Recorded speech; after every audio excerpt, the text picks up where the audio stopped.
আমি কোনো রাজনীতি করি না।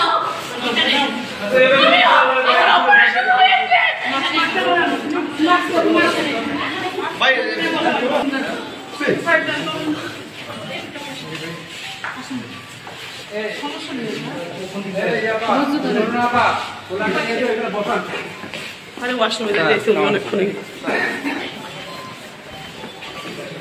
5 বছর ধরে নির্যাতন করছে।